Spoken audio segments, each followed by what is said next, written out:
Alright, I guess I'll start with the triangle spiral. So you can just double click on these to launch them into Illustrator, or you can start in Illustrator and you can go File, Open, and navigate to where they are. So I can go File, Open, and then I can find where I have these stored now.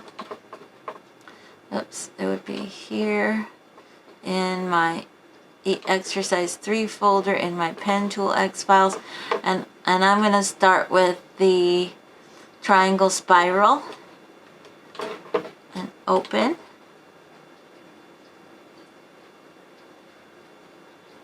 Okay, sorry, my workspace is a mess, so I'm just going to reset or go to workspace, and I'll go to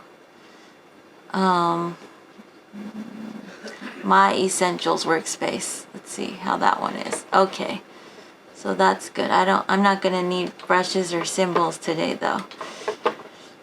All right, so I'm gonna bring up properties for the moment, and so to start, I guess I want this to be docked, but it's not docking. Oh well. I guess I need to stretch this out a little bit here. It's funny. Okay, anyway, that's fine. Okay, so to start, what we want to do is we want to, we can select the pen tool. You can select the pen tool by clicking on it here. You want to use the pen tool option that's on the left, not the curvature tool. The curvature tool is like the pen tool with training wheels.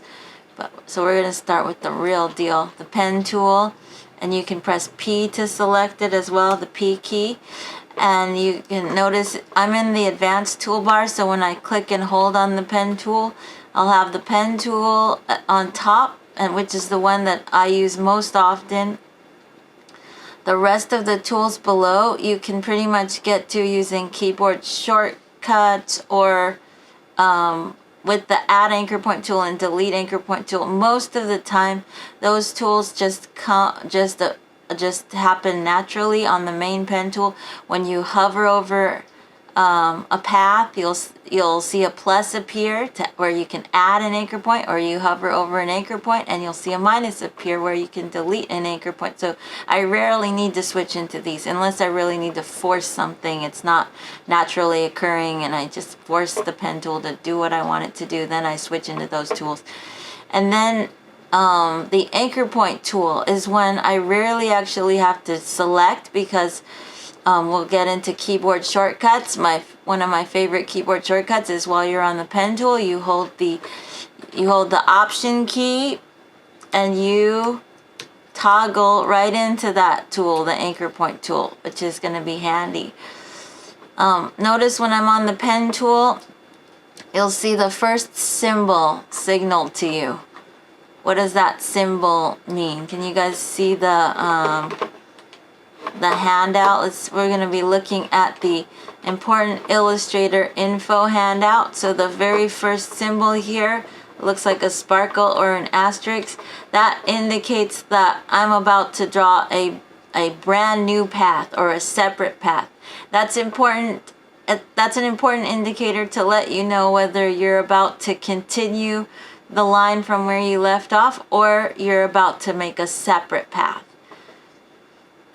So let's go ahead and get started. So if you'll notice this triangle spiral, does this look, can anyone tell me, can you tell, does this look like it's going to be an open path or a closed path?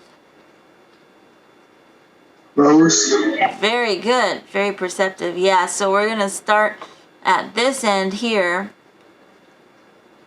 And then, I mean, you could start at a different end, but I like to start at this end, and then you just go all the way around the spiral, all the way to the center, and then you go back all the way around and around and around, and then close the path where you started it. And that makes a closed shape. I forgot to also ask, let me click back on my Finder window. Of these, can you guys tell by looking at the icons here in the folder, which ones are look symmetric to you? The first one? Yeah. The face vase, definitely. It's the age-old question, are we looking at two faces or a vase? Yeah, they mirror each other. And any others? Do you spot any others that could be symmetric? The third one? Very good. The flower curve is looking like it's mirroring on both sides. It's actually not exactly symmetric. When I did it, I went all the way around, so you're not going to find that it's matching exactly, but it's, you know, it's symmetric enough. But I'm going to talk about how you make your shapes perfectly symmetric versus how you can work with doing something asymmetric. When you come to do your own options, you get to choose one that's symmetric and one that's asymmetric. Okay, so I'm going to start. Now, when we're doing straight lines, which you see there are a lot of straight lines that meet at corners at the beginning of this one. If I'm doing a straight line with the pen tool, am I going to just click, or am I going to click drag along the line, or am I just going to click at each end of the line? Click where the corners meet, or click where they intersect at each corner. Right, so just the click on each corner, not a click, drag, and we're not going to click and then click again in the middle of the line. There's no need for that. We want to be very precise in placing our points, and we only need points for corners or curves. So we don't need a point right in the middle of a line. We just the definition of a line is that it's between, you know, a line is between 2 points. So we start with a click at the beginning, and then we go to the next place where there's a corner and just make a click. And you might want to go over here and adjust your stroke weight up, thicker, and I always like to turn my fill off. That's important, to turn your fill off, because this is what happens if you forget to turn your fill off. You go down to the next corner and you click and you say, oh my gosh, what happened? It disappeared. A lot of times I've had students freak out and think that the template disappeared, but it's just the fill. The fill's going to fill in the concave areas, and this fill happens to be white. So I'm going to just click the none button on there, and then I can just keep going. And if I want to make a perfect horizontal, what key can I hold down?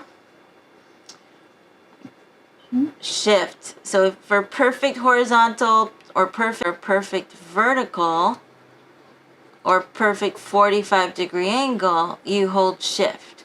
There are no 45-degree angles in this triangle spiral, so you're not going to hold shift to go in along the diagonals. You're just going to click. But you could hold shift on the horizontal. So I'm going to hold shift and click. And then I'm going to, now at this point you want to be careful to follow the line, follow the template line. Don't get out of your lane. I know this triangle spiral actually looks a lot harder than it is. It can kind of make you feel dizzy. I hope it doesn't give anyone a seizure or anything like that. But notice, it's really easy to get confused though at this point, because you might think that you're supposed to go up to this next peak, but you're not. It's going to look like you're skipping peaks, but you're actually just following the line. Follow the line. I'm just kind of mousing over. I'm not clicking and dragging. I'm just mousing over to find the next corner that's along the same line. So then I just click on the corner, come down, follow. Stay in your lane. Don't cross over, because if you cross over, it's going to be a mess. So you come down, follow the line, and click. And here's another horizontal, so I can hold shift and click to just ensure that it's a horizontal. You don't have to. You could just click as well for the horizontals. Okay, now here is our first little curve. So for a curve, am I gonna just click or click drag? What do you think? Click drag. Right. So I'm gonna go right into the peak of the curve, and I'm gonna click and drag in one smooth motion. Click and drag. You think I'm gonna drag a long ways like that, or just a short ways and make short handles? Am I gonna Short handles. Right, you need short handles that are tangent to the curve, and we need short handles because the curves here are narrow. So you only need handles to be as long as you need to follow the curve, because you can watch as you're dragging out the handles, you can watch where that path is falling, and we don't want the path to be bulging out to there. We want it to be lining up to the line that we're following.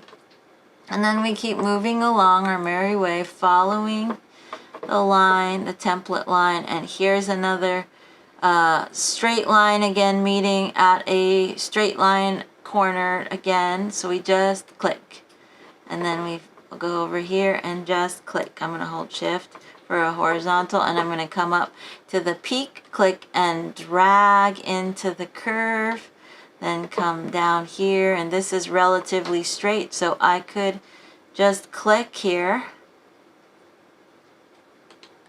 and I'm a little off there, but I can always fix things along the way if I just by tugging on the handle with my direct selection tool. So I can go to my direct selection tool and then just tug on this handle to make adjustments as I go. The problem is that every time I switch tools, I'm telling Illustrator I'm done with this path. So when I go back to my pen tool, now what do I see? What's that symbol there again telling me? Am I going to be able to continue where I left off? It's going to be making a separate path. So what you don't want to do is you don't want to just kind of try to fake it and click over here and then come and find find a curve and then click and drag into the curve and then keep going like that, because now we have a problem. Now we have a separate path, and you can put your points together as close together as you want, and it's still not going to make it a single path. And if you look in the layers, you'll see that. Let me go to my layer options, panel options from my layer here, and make my layer options large, or even larger than large, maybe 70 pixels large, I'll say. And so everything's all on one layer, and I can flip this layer open by clicking the little disclosure triangle there, and then you can see what's in this. What I set up for you in the document is there'll be 3 objects that are locked in in all the documents except your own ones. You don't have the template. You'll just have 2 locked objects or sublayers. And now what I'm doing on top is the path this path here that I started, that I was going around to this point, and now I have a separate path. You can see that because now I've got 2 paths listed here in my layers, or in my layer. Got this path here, and I've got this bigger path here. So I don't want to have a separate path, so I'm going to delete that. And what you want to do is you want to use your pen tool to reactivate that end point. I might have talked about that already before. And what symbol are we seeing when we hover over an end point of an existing path? What does that symbol look like to you? That symbol, what is that?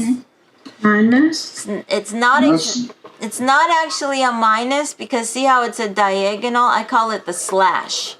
So the so the slash, if you see a minus, it means that you're gonna, like if you hover over if you have the path selected, you'll see a minus if you hover over an anchor point. Then that's when you will see a minus, indicating that you can click that anchor point to remove it. But I don't want to do that, so thank goodness for Command Z. If you hover over a path, an empty path, no anchor points are there, then you see a plus, meaning you can add a point. But I don't want a point there, so I'll just remove it. And when I go to my, if I need to make adjustments, I can go to my direct selection tool, the white arrow, tug on handles. You can move anchor points around and make those adjustments as you go. It's not the end of the world if you're a little off.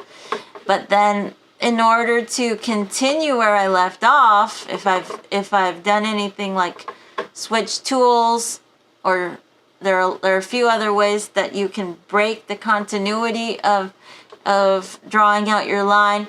When you've broken continuity, now I see the little asterisk, little sparkle on next to my pen tool, meaning that my next click is going to be a separate path. So what I want to do is I want to reactivate the continuity. So I want to hover over the endpoint. I see the slash, and I need to click.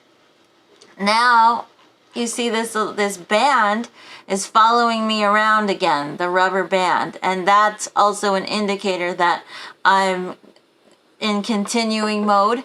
This is a preference though. If you don't like being followed around by the rubber band, you can go up to Illustrator Preferences, and I think it's in the Selection and Anchor Display.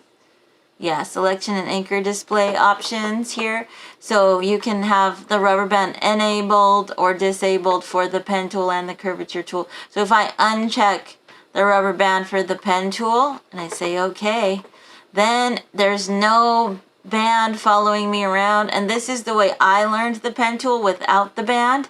When the band started becoming a default preference, I was kind of freaked out by it. I was like, oh, it's following me. But I started to really like it because it helps me to make better choices when I'm using the pen tool, because now I kind of have to guesstimate where I'm going to go next. So if you want to work without the band, you can. There's no little asterisk next to my pen tool now, so that means this endpoint is already activated and ready to continue. So this is a curve coming out of the point there that I'm going to need to make. It's a slight curve.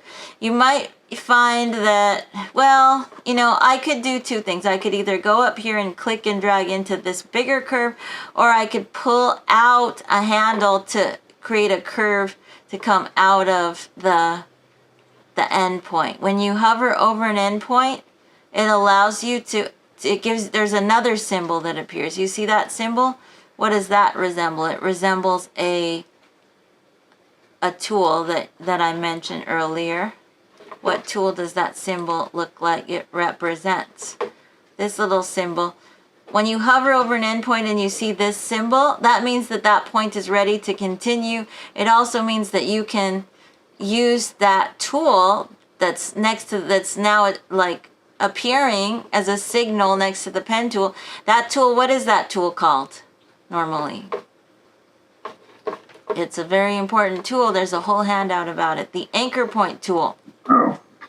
So that symbol is just indicating that now your pen tool has a little bit of the ability that the anchor point tool has. And what does the anchor point tool do? It converts points from being on curves or points between corners. So you can, if you want a point that's between straight lines, but on a corner, to be converted to a curve, what do? With the anchor point tool, you click and drag into the point, and then you'll have a smooth, continuous Bezier curve. If you want to remove the handles and go back to straight lines between corners, what do? With the anchor point tool, what do? You click the point, right? That's what that's showing. So down here at the bottom of this handout, it's also showing that on an end point of a path, when you see that little anchor point symbol, you can either pull out a handle so that a curve will come out, or or you can, if you have a handle coming out of an endpoint already, you can click the endpoint to remove the handle so a straight line will come out of the point.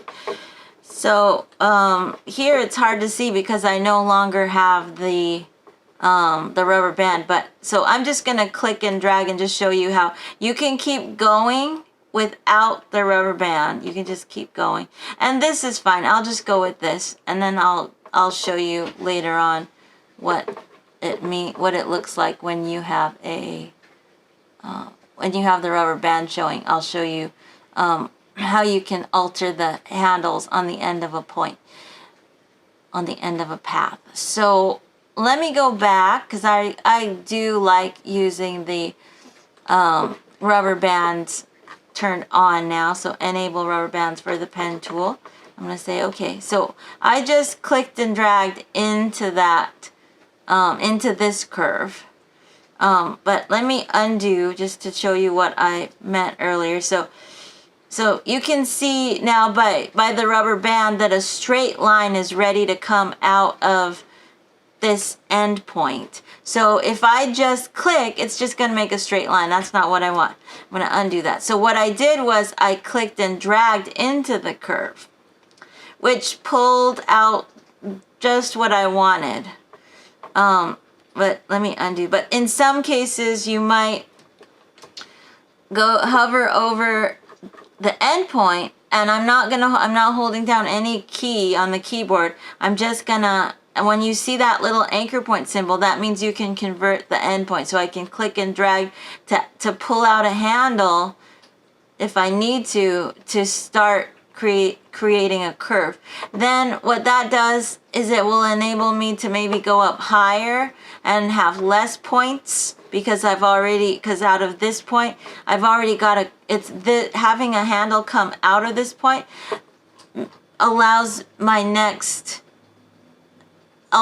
a curve to start coming out of the point, because this handle here is pulling this curve. So I can go up a little higher now and click and drag, but not much higher. So it doesn't really matter for this situation which way you do it. And then now I'm seeing that I dragged the handles over here out too long because it's pulling my curve way too steep, way too high over here. So I want to make adjustments, but I don't want to have to keep switching tools. So that's where your keyboard shortcuts handout is going to come in to help you to learn some important shortcuts. So in your keyboard shortcuts handout here, you'll see if you're on a Mac, you're going to want to have these symbols memorized on top for the modifier keys. So shift is there's an arrow that symbolizes shift, control, option, and command. Command was easy for me to remember because it's literally on the key. And let me just go to my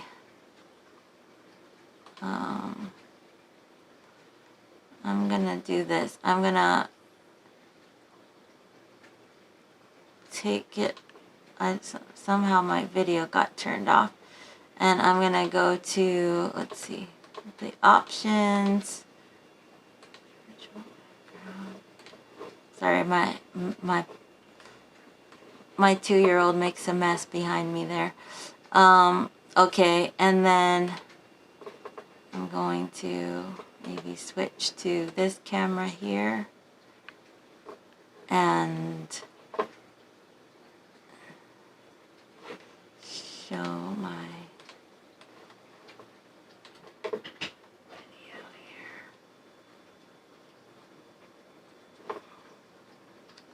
And I'm just going to pin my video here, and then I can have this here, and maybe I'll swap cameras again to here. Okay, so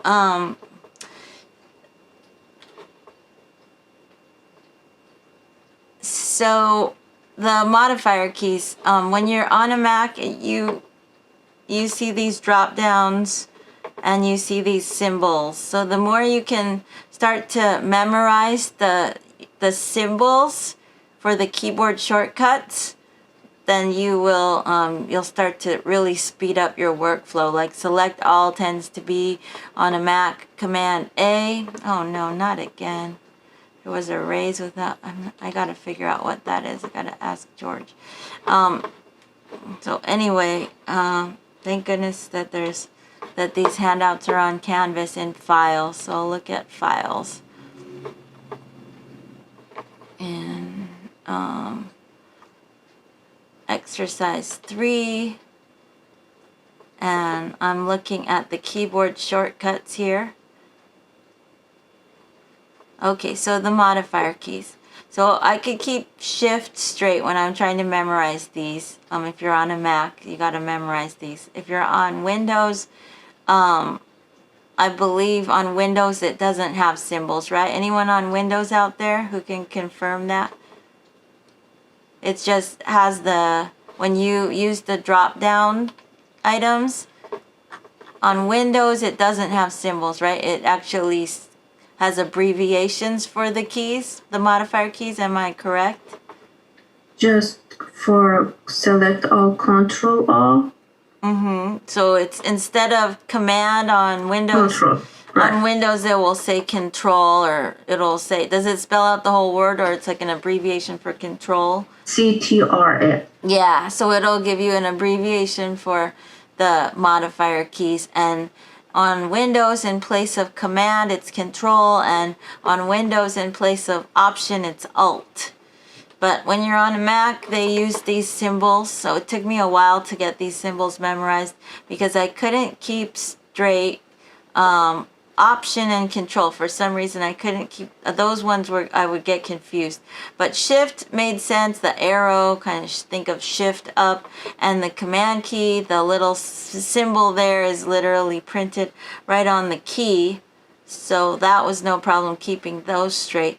But control and option took me a while to remember until I kept looking at that symbol, and finally I saw like a little guy going like this and saying, it looks like someone going, I've got options. So ever since I came up with that, then now I can keep it straight in my mind. So that looks like a guy saying, or a person saying, I've got options, and that little control symbol kind of makes sense now. It looks like a little video game control or something. So now I've got them all straight. So just try to memorize those symbols as we go along, so that you're not constantly in Illustrator clicking the drop downs and then choosing Command G for group. Use Command G on Mac or Control G on Windows instead of always going up. It takes time to always go up, especially when we get into these where we gotta go up to the top, then go down here, then click that. It's a lot faster to use those keyboard shortcuts. Oops, let me see if oops, I'm in the wrong one, darn it. Let me see, let me go back to Canvas then. Alright, so then a keyboard shortcut that I really like, and I'm gonna switch to my other camera here, if I can, to show you can you see my keyboard? Let's see. It's always challenging for me to position this just right. Sorry about that. But hopefully that helps. So here, when you get to this part of the handout, the pen tool section, when you're using your pen tool, this is one of my other favorite keyboard shortcuts when using the pen tool, is to hold the command key, which would be control on a PC, on Windows.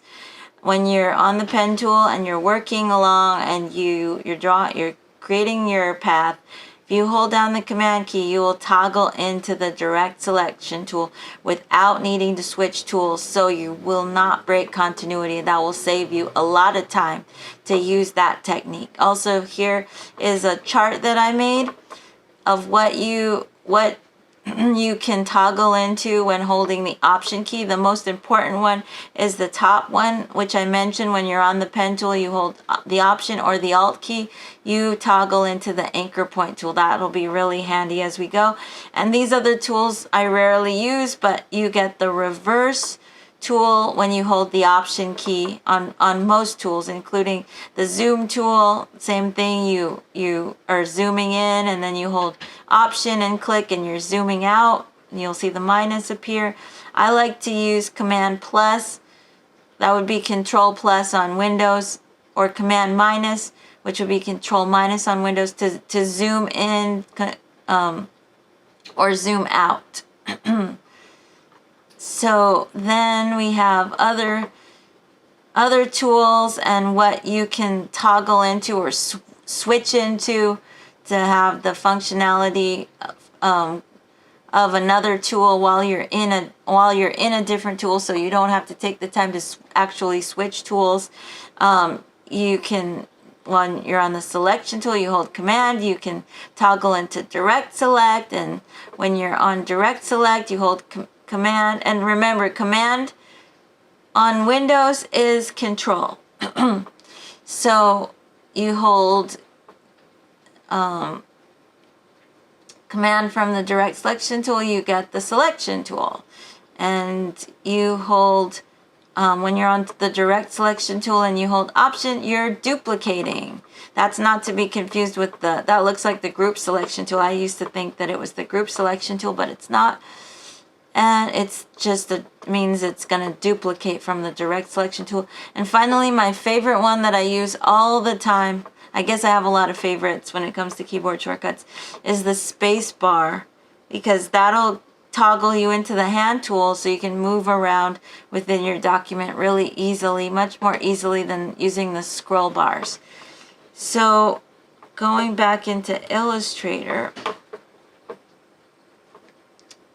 here I'm in a situation where I want to adjust. So am I going to switch tools?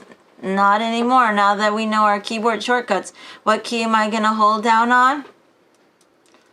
The Command key. So I hold Command and I toggle into the direct selection tool, and I can click and drag to shorten this handle. And be careful that you don't click outside, because if you click outside, then you're deselecting, and now I broke continuity. So now I have that little asterisk showing. So that's a way that you can, if you want to quickly make a separate path, you can use you can do that too. You can hold the Command key and then click outside to deselect. But now that I did that, I broke continuity. So I need to go to my endpoint again, and I see the slash, so I click. Now I need to, now I have a, do I have a straight line coming out of the point or a curve? Can you tell by the band? There's no handle coming out of this point anymore, so I need to hover over the point and just drag the a handle out, and then I can just go to my next curve and click and drag into the curve. So I'm actually passing the curve, because see, you don't want to hug the curve too tightly over here, because then you'll end up with too many points too close together, and your curves could look a little wrinkly or awkward that way. So you go past and you click and drag into the curve to have a nice smooth curve. And here I can go all the way up to this corner and click and drag into the curve, and if I'm a little off, I can hold down on the Command key and drag on the handle to make an adjustment. And now I have a big S curve happening here. So this is where I like to use my Option key. So I use my Option key here to toggle into what tool from the pen tool? You guys awake? I know it's getting close to our break time. What tool is this that I'm toggling into? I'm not actually switching to it because I don't want to break continuity. I'm just toggling. Anchor. Right, so the anchor point tool. So the reason why I want to switch to the anchor point tool here is because I'm getting this big S curve because this point here is on a smooth Bezier curve. So if what I need is to swap this from being a smooth, continuous Bezier curve into being two curves that meet at a sharp corner. And the only way I can do that, or the most strategic way I can do that, is to hold down on the Option key, and then what I can do is I can go to this handle and drag on the handle, swing it around, and lay it down along the side of the curve that I want to follow. You always lay the handles down along the tangent to the curves that you're following. So now I have a nice sharp corner in there. So I'm going to go a little past the next curve that I want to create. I want to go past it so I have that drag room. So I have room to click and drag into the curve, just like that. Because you don't want to just kind of hug the curve too tightly. Here, let me just hold down the Command key to shorten this handle a little bit here.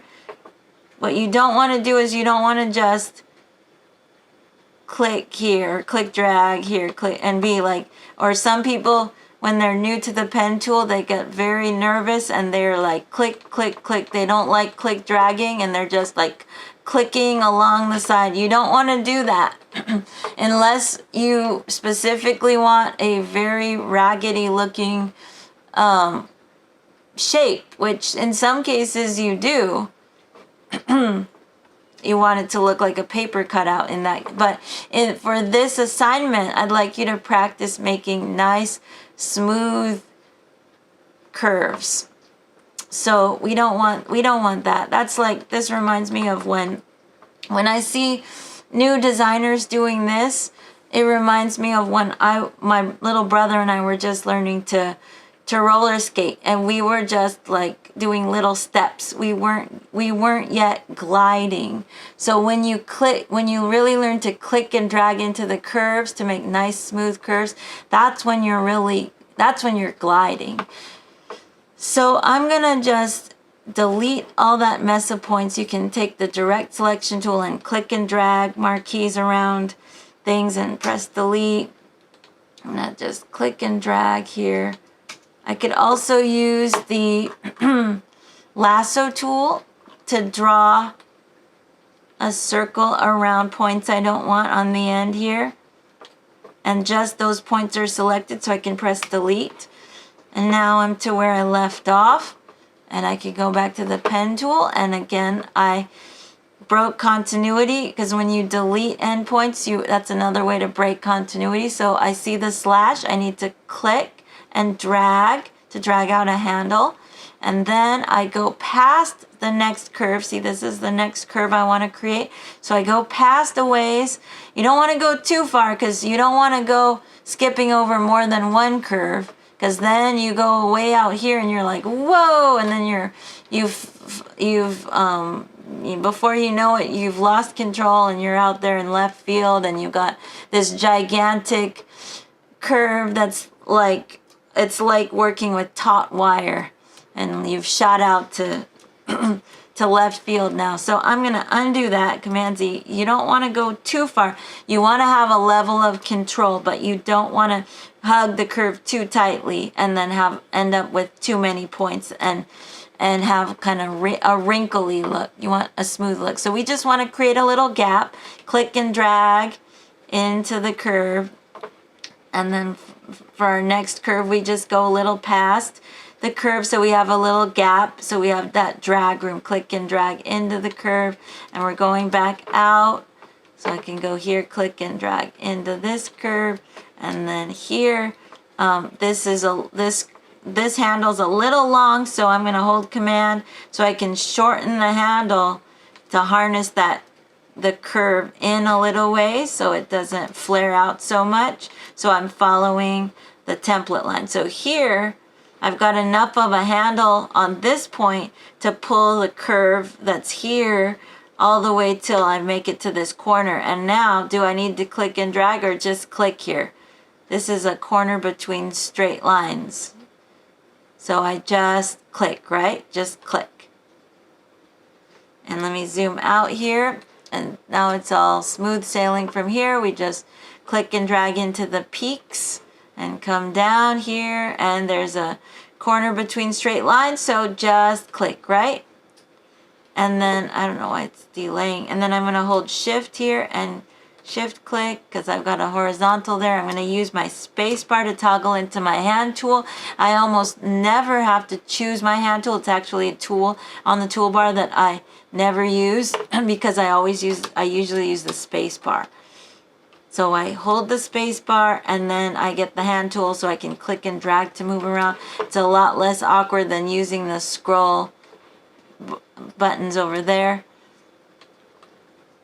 And so I'm following the template, going to the peak, clicking and dragging into the curve in the middle of the peak, coming down here with holding my spacebar, and here's another straight line between corners. So just a click, then I come over here, hold down shift click there, then I go all the way up to the top and click, and then come all the way down to where I started, and we see yet another symbol signaled to us by the pen tool that we want to wait for, which is, what's that symbol? Can you see it? What does it look like? Oh, I lost let me see if I can go back to and see if I can open my handouts again. I don't know what's going on with that message. Let's see if it's happy now. So we're looking for the circle to tell us that we're going to go full circle to close the path. So I'm going to close the path there. Now I've made a single path that's all closed here. Oops, I'm in isolation mode. Let me get out of that. I must have double clicked on something on the path probably. So I'm on isolation mode on the path. If you double click on something, you can end up in isolation mode, which is just going to gray out everything else until you double click outside with the selection tool or click the arrow to get back out to normal mode there.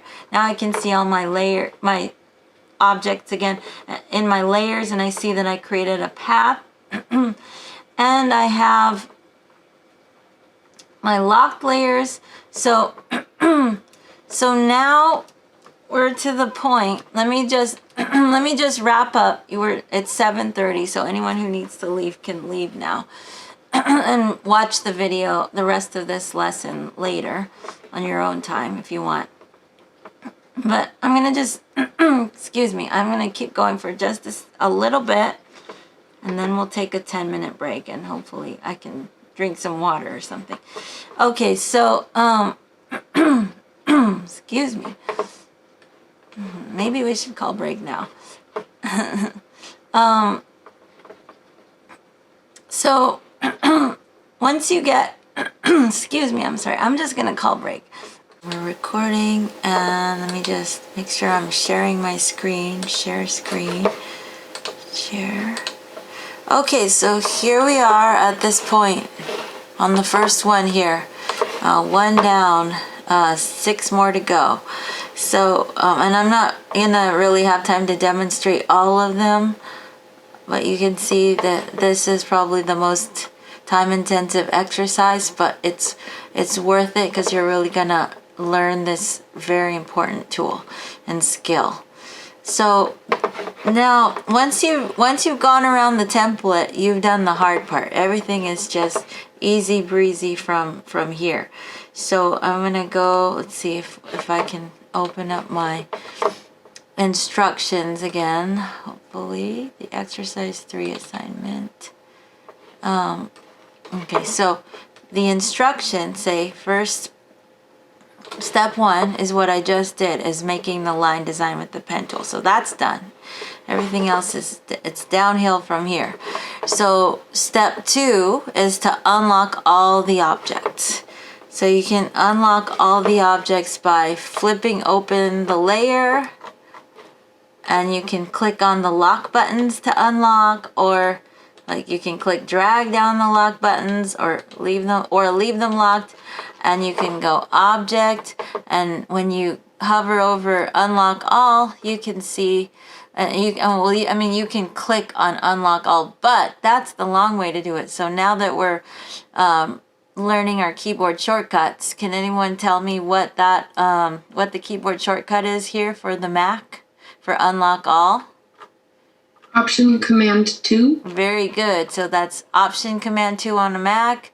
That would be Alt Control 2 on Windows. So you can just start practicing that keyboard shortcut. Option Command. Let me get my video back up here. Let's see. Can you guys see? So Option Command 2. Oops, I'm not in Illustrator, am I? Let's try that again. Option Command 2. Oh, yeah, that unlocks everything.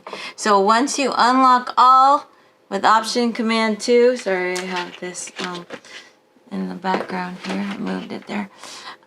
Once you unlock everything, then everything is automatically selected when you use that Option Command 2 to unlock.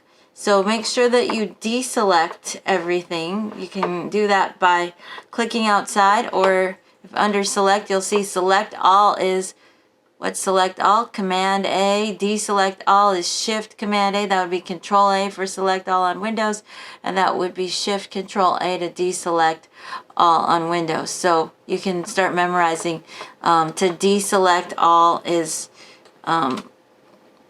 it's Shift Command A, or you can just click outside and it deselects everything, because the next step in the assignment after you unlock all the objects is to deselect all and delete the template. So I labeled one of the sublayers, one of the objects in layer 1, I labeled it template to make it easy so that you know exactly which is the template, because it can be confusing now that the template is covered up by your own path. Which of the items is the template? If I click on this white area, that's selecting the template actually, or you could target select by, if I click outside to deselect all, notice there are these circles here next to each of the sublayers and also on top of on the top level of the layer as well. If you click the circle on the top layer of on the top level of layer 1, that's actually selecting every item, every object that's on that layer. So I don't want to do that, so I'll click outside to deselect all. What I want to do is I want to target the template. So targeting is the same as using the selection tool and clicking right on the object itself, because notice now that I selected the template is also targeted. You see the circle is doubled, but I could just as easily click the circle to use my layer panel like a remote control to remotely select objects, so that you don't always have to click right on the object to select it. You can use the layer panel to remotely select, and that's helpful in this kind of situation where objects are stacked on top of objects. So it's hard to get to them, to click right on them. So using the layer panel like a remote control to select is gonna come in handy. So the template is selected, indicated by the doubled circle, the targeted circle, and the little box indicator. That's what's in the handout on layers. You'll see just mainly information about that, about targeting. So now I can just press the delete key and delete the template, and then you'll have 3 items. So let's look at the instructions then. So next, after you deselect all, delete the template. Now step 4 is the fun part, make the clipping mask. So now you get to select your path. You can just click on the path that you created, and then you choose what you want to show inside of the path with the clipping mask. So normally it would be the image. There's an image here that's hiding underneath the another rectangle that's a path. And you could put a path inside of a clipping mask, but it makes more sense to use the image to show inside of the shape. So either way, you can try them both out. I'm gonna hold shift and shift click. Wait to see, I could hold shift and see the edge of the image sticking out outside of my artboard. I could shift click like that and also select the image that way, but that's a little more awkward than if I just go over to the circle and shift click the circle. So either way, Now I have the 2 items selected that I want to put into the clipping mask, and I'm leaving the item that's called path. That's just the green rectangle that I created with the rectangle tool ahead of time for you. So you'd have these 3 items to work with. And once you select the 2 items that you want to put together in a clipping mask, then you make the clipping mask. How do you make the clipping mask? There are basic instructions here saying that you control click if you're on a Mac mouse, or right click to bring up the context menu, and then you can choose make clipping mask, or there's command 7, which is the keyboard shortcut for making a clipping mask, or you can go up to object clipping mask make. So those are the 3 ways to make a clipping mask. You can choose your favorite way.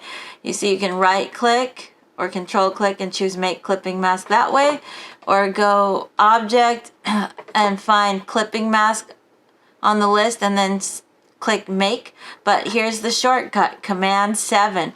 Just keep in mind that for this exercise you're making, there are 7 of these, so you'll be making 7 clipping masks.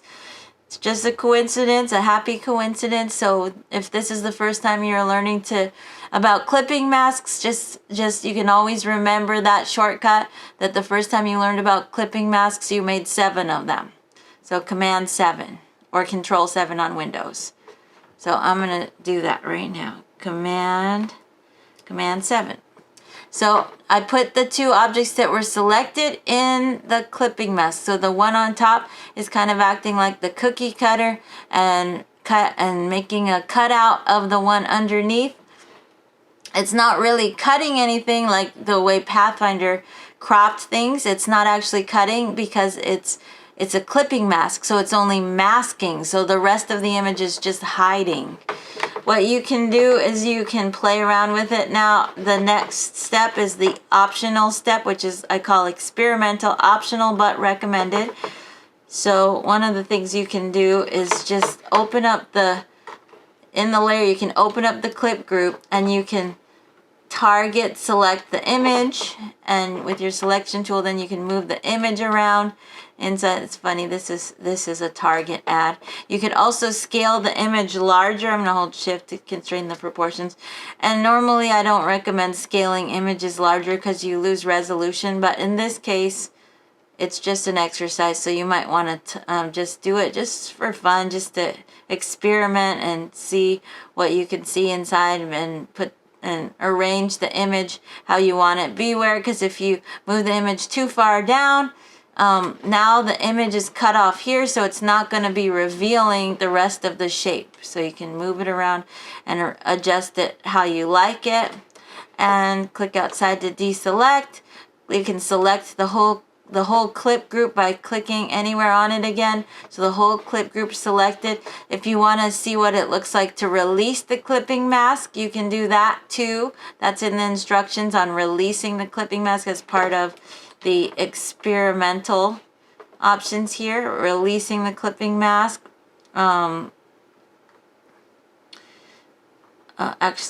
Yeah, so this is just these are suggested ways of experimenting, releasing the clipping mask. So I can, I can select the clipping mask, right click, and I can choose release clipping mask, or I can go to object and clipping mask release, or there's a keyboard shortcut you can memorize, which is option command 7, or that would be alt control 7 on Windows. So right click, maybe release clipping mask. So when you release the clipping mask, it takes off the stroke off of the path. So don't be alarmed, it might look like you lost the path, but it's there. You can hover over it and it'll appear again, and you can click on it. And you can try a different arrangement. See how it shuffles the objects? Now the image is ordered under the path. And if you want, you can try putting the path inside of the path, because you can put a path or paths inside of a path for clipping mask as well. But it makes more sense to put the image. But I could select the path on top, hold down shift, and shift click the circle on the path at the bottom, right click, make clipping mask.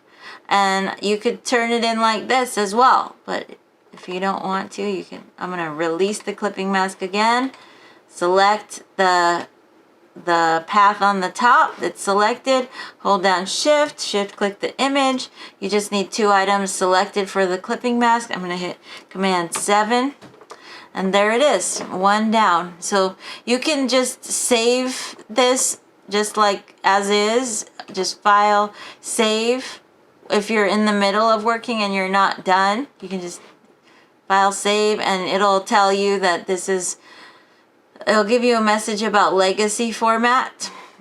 That could cause things to change, but don't worry about that message. That's just because I originally created this when I was on CS3, Illustrator version CS3, way back when I first started teaching this class.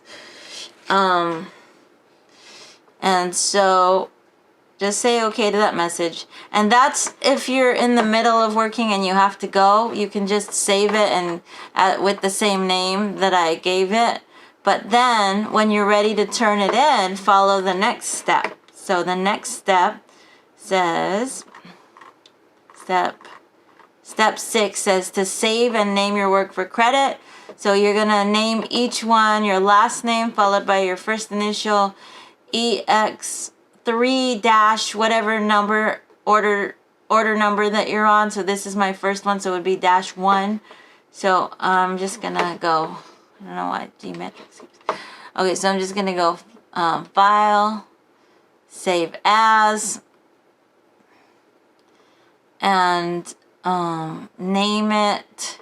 You could put it in a separate folder if you like. Let me see. If I go to I'll add a new folder inside my exercise 3, so I could click new folder and call this like pen tool finished, create. So I'll just store away things in the finished folder as I finish them. And here I'd like you to also change these to, when you're in the end finalizing each one, then save them as PDFs. So that's what it says here to do. So name each one your last name followed by your first initial dash EX, what is it? This is exercise 3-1, because this is my first one. It's going to pen tool finished, and format should be PDF when you're finished with each one. So change the format to PDF at the end, and then just click save. And then just accept the default settings, save PDF, and then you can move on to the next one. So we close that up.